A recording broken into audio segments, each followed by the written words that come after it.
নমস্কার, সবাইকে জানাই শুভ শিবরাত্রির অনেক শুভেচ্ছা।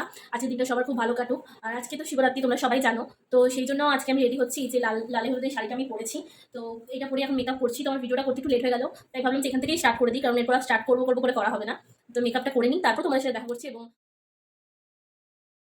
এইবারে আমি পুজো করতে চলে যাব। তো আমাকে কেমন লাগছে অবশ্যই জানিও তোমরা। তো চলো এবার বাকি পুজো টুজো করি সেটাও। তোমরা অনেকেই জানো যে আমি কেরালাতে থাকি, তো এখানে আমাদের বাঙালিদের মতন শিবরাত্রি উদযাপন হয় না।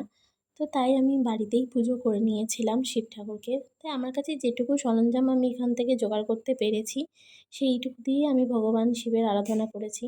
তো আমার খুবই ভালো লেগেছে, কারণ আমার এই প্রতি বছরই শিবরাত্রির আগে আগে আমার মনে একটা এক্সাইটমেন্ট থাকে যে কবে আসবে, আমি কবে ভোলেনাথের পুজো করব।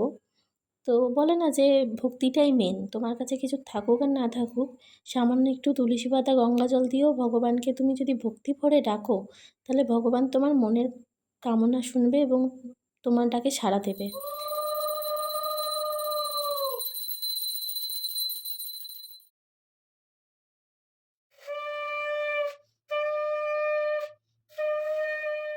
এরপর আমি ঠাকুরকে মনের কামনা বাসনা জানালাম, এবং দেখো আমার ঠাকুরটাকে কত সুন্দর লাগছে, কত সুন্দর সাজিয়েছি না। এটাই আমার ঠাকুরঘর ছিল।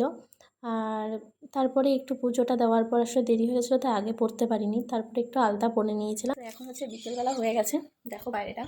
তো এখন আমরা একটা মন্দির যাচ্ছি, এখানে কেরালার একটা মন্দির। তো চলো তোমাদেরকেও দেখাই এখানে কেমন কীরকম পুজো টুজো হয়।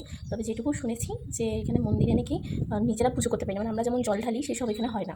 ওই পুরোহিতই পুজো করে, শুধু দেখতে পারবো, মানে ঠাকুর ছোঁয়া যাবে না। তো চলো তোমাদেরকেও সেটা দেখায়, একটা ছোট্ট মতন মন্দির আছে, তো সেখানেই যাচ্ছি।